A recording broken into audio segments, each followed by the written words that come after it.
créer un profil d'APN sans profil d'APN? C'est ce qu'on va voir ici tout de suite. Alors, aujourd'hui, on va pas traîner, on va être ici dans Luminar Neo. On me pose beaucoup de fois la question, Eddy, je n'ai pas mes profils de caméra ici, hein, donc dans le profil, c'est-à-dire un profil caméra qui sont là. Bon.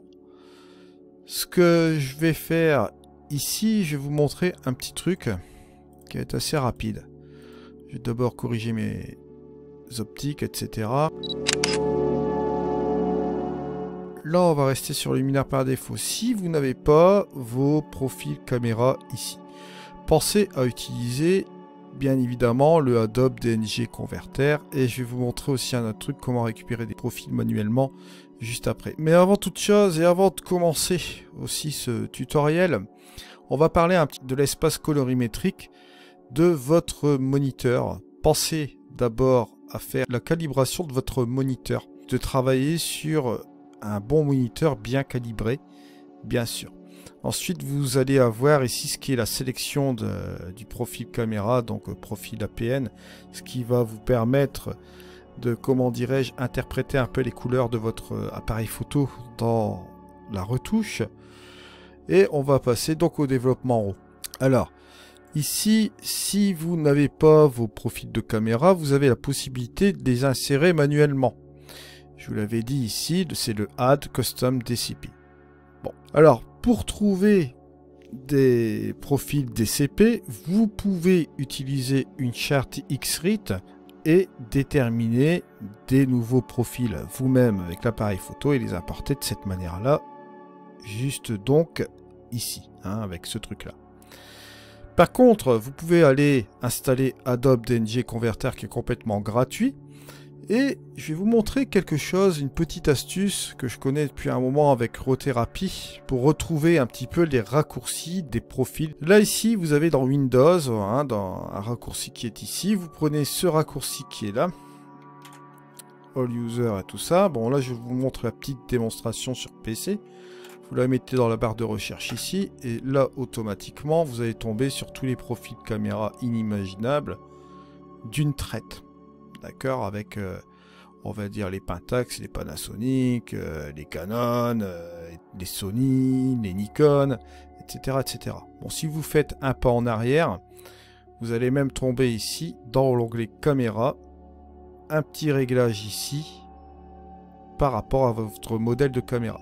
Bon, alors, ne me demandez pas les Fuji, parce que les Fuji ne sont pas intégrés directement dans cette liste, d'accord? Mais si vous prenez par exemple le Nikon 800, tiens, vous avez ici tous les profils par rapport au Nikon 800. Vous avez notamment aussi également le D850, pourquoi pas? Vous avez ici tous les profils du Nikon D850. Après, bon, vous voyez 5200, etc. Les Z5, Z6, Z6 II. Si on prend le Z5, le mien ici, on voit tous ces profils qui sont ici. Bien sûr, quand je fais une conversion via le DNG, il n'y a pas de problème là-dessus. Je retrouve tous mes profils, il n'y a pas de problème. C'est retrouvé dans Luminar. Maintenant, ici, si je vais dans mon Luminar, que je vais ici, que je fais Add Custom DCP, je vais aller, par exemple ici, sur mon truc de bureau, j'avais pris le dossier Nikon Z5 que j'ai mis sur mon bureau. J'ai fait une petite copie. Si je prends par exemple mon neutre ici, que je fais Open, vous voyez, hop, il le cherche là, bien sûr. Et je vais le retrouver ici. Vous voyez, Nikon Z5 neutre. J'ai le flat que j'avais testé la dernière fois et j'ai le neutre ici. Vous pouvez même les enlever. Bon, par exemple, j'enlève le flat qui est ici et laisser le neutre là, vous voyez, qui s'insère directement là. Donc si vous passez par le Add Custom DCP, vous avez une interprétation ici d'un profil juste comme ceci. Ça, c'est une possibilité, hein. Après, comme je vous l'ai dit préalablement, si vous avez une charte XRIT, vous pouvez faire vos propres profils à l'aide de votre appareil photo et puis en déterminer des nouveaux. Après, pas impossible, vous prenez un autre profil d'une autre caméra, vous essayez de voir si ça matche bien avec vos fichiers. Ça peut être un bon truc de départ aussi. Ça peut marcher, comme par moment on peut avoir des désagréables surprises, mais ça peut marcher aussi également. Maintenant, moi je vais vous montrer quelque chose de mieux. On va prendre le Luminar par défaut, on va pas s'embêter. Et bon, je vous l'ai dit de nombreuses fois, si vous n'avez pas de profil de départ de caméra, ce n'est pas la fin du monde, pas du tout. Veillez en premier déjà d'avoir un bon moniteur qui soit bien calibré avec un bon espace colorimétrique. Ça c'est l'essentiel pour moi, c'est d'avoir un bon environnement qui me reproduit les bonnes couleurs sur mon moniteur. Après, ça c'est des interprétations. Ce que vous avez les profils de caméra, c'est des profils que vous retrouvez à l'arrière de ceux-ci, bien sûr, lorsque vous faites des prises de vue sur le terrain. Il est possible d'en élaborer un ici dans Luminar Neo sans aucun problème en jouant avec les différents curseurs que vous avez ici. Ça va faire une espèce de mimique, un truc comme ça. Comme vous êtes sur le développement en haut, vous allez voir aussi de l'avantage.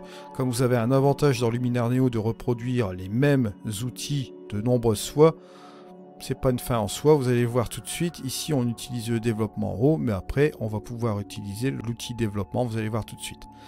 Là, si je veux par exemple un profil plat, comme je vous l'ai dit déjà de nombreuses fois, je peux m'amuser à décontraster ici le contraste intelligent. Ça va se rapporter ici juste au niveau des tons moyens. Et vous voyez, si je fais mon avant et mon après, on voit que forcément c'est un peu plus plat. Ça peut être une des possibilités, bien évidemment. Ce que je peux faire, c'est ouvrir aussi davantage les ombres. Vous allez le voir, juste comme ceci. Et là, ça va rendre aussi également quelque chose de moins contrasté. Pourquoi? Parce que je vais éclaircir les ombres, donc les tons les plus foncés. Donc, au niveau des tonalités, vous voyez ici, que se passe-t-il? Ben là, regardez, au niveau de l'histogramme, on va repartir ici. On revient vers le milieu. On commence à remettre les tonalités un petit peu plus vers les tons moyens ici. Et forcément, on va avoir quelque chose d'un petit peu plus neutre comme ceci. Ensuite, vient la couleur. Vous allez me dire, ouais, mais Eddy, la couleur, elle est toujours présente aussi un peu sur ma photo. Ben, vous allez dans la couleur ici. Vous prenez ici la saturation et vous allez désaturer. Voilà, juste comme ceci. Vous désaturez un peu la couleur. Et on va aller même un petit peu plus loin. Si on voulait, par exemple, émuler, pourquoi pas, un profil qui soit linéaire, donc un petit peu plus sombre aussi au niveau de l'expo, on pourrait le faire. Regardez, juste un petit peu comme ceci. Partir comme cela pour avoir encore un petit peu plus de marge. Vous voyez? En plus, on pourrait repartir avec le point noir, le décaler encore plus par là. Là, ça va, regardez, donner un aspect beaucoup plus plat encore. Et au niveau du point blanc, ça vous devez voir un petit peu comment vous voulez générer ce truc-là. Vous pouvez revenir un peu en arrière. Et pourquoi pas un peu avec les hautes lumières. Et là, vous voyez que vous obtenez, on va dire, un profil qui sera complètement flat, un plat de chez plat, dépourvu de trop de couleurs.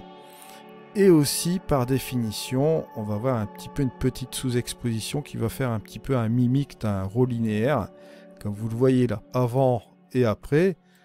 Vous voyez que clairement, là, il n'y a pas de problème là-dessus. On voit qu'on a décontrasté l'ensemble, un petit peu sous-exposé, récupéré aussi également du détail, et puis on aplatit l'image, et puis on enlève un peu la couleur. Et on a ce point de départ là. Et une fois que vous avez fait cela, bon, ça se retrouve dans forcément les retouches RAW. Et bien évidemment, comme vous le savez déjà, vous allez me dire, ouais mais Eddy, d'accord, c'est dans la retouche RAW, mais là j'ai un petit problème, c'est si j'ouvre encore de nouveau ça, je retrouve ma retouche RAW ici. Alors n'oubliez pas qu'il y a eu un petit changement qui s'est réalisé sur Luminar Neo. Si je prends un autre outil, ils appellent cela les outils non RAW, mais n'oubliez pas, vous les appliquez sur le RAW. Vous allez voir que le développement RAW va partir directement dans les modifications, ainsi que l'extension sans bruit RAW, hein, vous allez voir ici. Si je push un petit peu, que je pousse un petit peu vers la droite, vous voyez le développement revient ici, et le sans bruit se transforme en EA ici. On a le RAW qui va se mettre là, bon je vais me remettre ici en arrière. Vous allez avoir la modification qui va se mettre ici, et là par définition, vous aurez toujours les retouches RAW, donc le sans bruit RAW et le développement RAW, où vous retrouverez tout ce que vous avez fait comme démarche pour avoir un profil plat, on va dire. Et là, si vous voulez revenir sur votre développement ici, vous pouvez commencer à travailler sur votre fichier plat, émulé, que vous avez mimé juste avant. Alors bien évidemment, petit truc aussi que je tiens à préciser, vous pouvez également jouer avec la balance des blancs sur votre profil ici, au niveau des couleurs. Vous pouvez aller sélectionner pourquoi pas un profil qui est déjà fait là, la lumière du jour, pourquoi pas, ou bien ici, quelque chose de plus neutre ici au niveau de la photo, voilà. Et là comme ça c'est réglé, hein. Voilà, donc là vous ne touchez pas à votre semblant de profil que vous avez fait, d'accord? Ce qui arrange aussi, hein, comme vous le voyez là. Bon, là, on va re-enlever le développement, on va repartir ici dans le menu édition. Donc, on va partir ici dans le développement et on va commencer à développer à partir de ce profil plat, tout simplement. Là, vous voyez, vous retrouvez tous vos curseurs qui se situent, vous voyez, ici, sur le milieu. Donc, vous bénéficiez, bien évidemment, de la possibilité d'éditer votre photo. Si j'ouvre mes ombres, je ferme mes hautes lumières, je veux rajouter un petit peu plus de contraste. Ben alors, regardez, je vais ramener ici mon point noir, jouer avec mon point blanc juste là-bas, regardez, sans aucun problème. Rebalancer encore, pourquoi pas, le contraste intelligent. Ben, regardez, je peux le faire. Hop, avant, après. Vous voyez, du plat, on est passé sur ce truc-là. Régir un petit peu avec la saturation, je peux le faire aussi. Regardez, je peux augmenter la saturation à souhait. Et là, j'ai un meilleur contrôle ici au niveau de mon image. Et vous voyez, ça a été fait en 2 minutes. Si vous regardez l'affaire ici, vous avez ici le avant. Vous voyez ce qui a été fait sur le développement en haut. Et on a fait un développement à partir de ce profil plat. On est revenu sur ce truc-là. Vous pouvez partir ici sans aucun problème, repartir dans l'outil modification à partir de ce développement en haut, juste comme ceci. On va revenir à là. Vous voyez, on a fait toutes ces modifications-là préalables ici pour obtenir ce profil plat. Vous pouvez même jouer avec la courbe si vous le souhaitez, sans aucun problème. Hein. Si vous voulez baisser l'exposition et utiliser le curseur d'exposition, que vous voulez tirer le curseur de courbe, c'est une des possibilités aussi, pourquoi pas. Je vous rappelle, on activait simplement l'amélioration AI sans l'utiliser pour pouvoir avoir accès à l'outil développement. D'accord? L'outil développement là, vous voyez qu'on a un petit peu joué juste comme ceci. Et si vous le voulez, vous pouvez encore utiliser, c'est ça la magie de Luminaire Neo, encore une fois un outil développement. Et si vous voulez encore jouer avec votre photo et refaire encore un processing juste comme ceci, hein, regardez, vous pouvez toujours le faire, dégager un peu les ombres, baisser encore un peu les hautes lumières, gérer un petit peu l'ensemble comme ceci, revoir avec la saturation une seconde fois, mais sur cette deuxième possibilité là, avec la vibrance, fermer cet outil développement, puis là repartir de plus belle, là vous partirez dans l'édition directement, aller dans les couleurs, pourquoi pas, avec le HSL, jouer avec la luminance des bleus, hein, si vous trouvez que c'est un petit peu trop au niveau des bleus, au niveau de la saturation, on va tout simplement baisser ici la luminance et la saturation pareil aussi pour donner cet effet là. Si vous trouvez que cette partie là n'est pas assez lumineuse, eh ben là on va sur la luminosité, on va jouer avec les oranges et les jaunes, vous voyez, un petit peu avec le rouge comme ceci, sans aucun problème. Et on a ce résultat-là. On peut même encore refermer l'ensemble et repartir encore sur un autre outil de développement. Et là, cette fois-ci, on peut monter un peu la luminosité si on le souhaite. Juste comme ceci, pour avoir cette ambiance-là en finalité sur notre photo, comme vous voyez ici. C'est au choix. Rebaisser encore les hautes lumières, vous voyez. Si on vient là, qu'on va dans l'outil modification, si on repart du profil juste plat qu'on était parti juste ici, on l'a toujours dans le fichier RAW, sans aucun problème. Regardez tout ce qu'on a fait, juste comme ceci. Vous voyez, de ça, on passe à ça. Donc, il n'y a pas vraiment de gros problèmes si vous n'avez pas de profil DCP, de profil caméra de départ. Vous pouvez l'émuler vous-même avec le développement RAW. Pourquoi je vous dis ça? Parce que justement, dans ce logiciel qui est Luminaire Neo, on peut utiliser plusieurs fois le même outil, et notamment cet outil développement RAW, bon, qu'on retrouve une fois avec l'optique, bien sûr. On fait sa balance des blancs là, comme je vous l'ai expliqué tout à l'heure. Mais cet outil développement ici, ça vous permet de faire beaucoup de choses, comme vous le voyez là. Vous pouvez le moduler plus d'une fois, et ça peut vous aider à faire pas mal de choses sur votre photo. Donc pas d'inquiétude lorsque vous n'avez pas de profil DCP. Encore une fois, il n'y a pas de problème là-dessus. Ce qui prime avant tout, c'est de calibrer votre moniteur et travailler dans un bon espace colorimétrique. Le profil DCP, l'interprétation de votre caméra, de votre APN dans le logiciel, c'est pas une fin en soi, ça peut aider, c'est beaucoup plus rapide d'avoir un DCP, vous le mettez, bon c'est fait, c'est du plat, vous partez à partir du plat, pas de problème bien sûr. Mais vous pouvez partir directement ici et faire votre fichier plat dès le départ et après démarrer votre édition sans aucun problème comme vous le voyez ici. D'accord? On aurait pu même ici aller dans l'amélioration, utiliser l'accent AI à partir du profil plat automatiquement. Qu'on a généré ici, profil plat qu'on a généré là. Vous voyez? Profil plat, on génère l'accent, vous voyez, à partir du profil plat. Luminar Neo va commencer à travailler aussi dessus sans aucun problème. Et vous voyez que là, bon, l'amélioration AI, l'accent AI, ça peut être utile aussi. Ça, c'est un petit truc que je vous donne aussi également.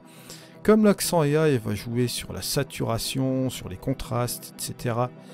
Si vous partez sur un profil DCP qui va être vraiment généreux, que va-t-il se passer? L'accent AI, lui, il va être plus puissant au niveau de sa saturation, au niveau de ses contrastes, etc. Mais quand vous partez à partir de ce profil qui est relativement très plat et très faible au niveau de ses couleurs, vous allez monter ici le curseur d'action AI, d'amélioration, et que va-t-il se passer? Forcément, vous allez avoir un résultat qui va être beaucoup plus sobre au niveau de son développement. La preuve en est, je vais revenir en arrière ici. Je reviens ici sur mon développement, ici Luminar par défaut. Si je prends un caméra landscape de ma caméra qui est très appuyée, hein, je vais le laisser en sombre comme ceci avec les réglages comme il se doit là. Mais je vais juste prendre le caméra landscape qui est plus généreux avec les couleurs. Si j'utilise l'accent AI, vous allez le voir tout de suite. Là, on va partir sur des couleurs un petit peu plus saturées, plus exagérées. Bon, là, bien évidemment, je vais revenir sur le luminaire par défaut qui me donne ce résultat-là, avec lequel on est parti sur ces différentes choses. Bien sûr, si je prends un autre profil, que je n'ai pas de profil plat, puis que j'ai des profils hyper saturés, c'est pas un problème. Au niveau du landscape ici, je peux très bien, sans aucun problème, repartir avec la couleur. Et regardez, je vais un peu enlever plus de saturation sans aucun problème, vous voyez. Là, ça va donner un petit peu ce résultat-là. C'est un peu plus contrasté, on le voit dans la scène. Vous décontrastez tout simplement encore un peu. Vous allez avoir ce résultat-là. Vous pouvez vraiment faire ce que vous voulez avec ce développement RAW et donner un point de départ comme vous le souhaitez. Là, on va reprendre le luminaire par défaut, bien sûr. Là, comme vous le voyez ici, je l'ai un petit peu plus exagéré au niveau de la désaturation et au niveau du contraste. Vous voyez, on est encore plus aplati. Mais ce n'est pas un problème, c'est selon les goûts, bien sûr. Là, vous voyez sur le résultat final. Si vous regardez bien, hein, au niveau de l'amélioration AI, on ne l'a pas utilisé. Premier développement, deuxième développement, un petit peu de couleur ici, luminosité baissée, et on utilise le développement pour mettre un peu l'expo. Vous voyez que de là, on passe à cela. Et après, bon, vous pouvez utiliser d'autres outils, du masquage, des micro-contrastes, etc. C'est pas l'objectif de faire un développement complet aujourd'hui, mais l'objectif de ce tutoriel, c'est bien de vous expliquer que le point de départ d'un profil DCP, oui, ça peut vous faire gagner du temps, hein, vous avez déjà les profils qui sont établis, mais vous pouvez aussi les établir préalablement en faisant un petit pré-réglage dans votre développement RAW, dans l'aspect que vous souhaitez bien évidemment, et après vous commencez à travailler votre dossier. Voilà, sans aucun problème. Et si vous voulez jouer encore plus avec les couleurs, vous prenez un outil couleur que vous mettez juste au-dessus du développement RAW pour retravailler un peu la couleur, si vous le souhaitez aussi également. Donnez l'aspect que vous souhaitez, bien sûr. Et vous voyez qu'après, il n'y a pas de problème. Vous pouvez faire ce que vous voulez de votre fichier. Voilà, ça s'achève au niveau de ce tutoriel-là. Je voulais vraiment faire cette parenthèse au niveau de Luminar Neo, point de vue profil. Vous voyez qu'il est possible d'élaborer un profil plat et un autre profil. Bon, là, j'ai pris l'exemple d'un profil plat, mais si vous voulez prendre quelque chose un petit peu plus saturé, plus coloré, plus contrasté, pour repartir sur une édite un petit peu plus particulière, vous pouvez le faire aussi également. Voilà où on en arrive aujourd'hui. Je vous remercie de m'avoir suivi. On se retrouve dans une prochaine vidéo. C'était Eddy. Allez, au revoir.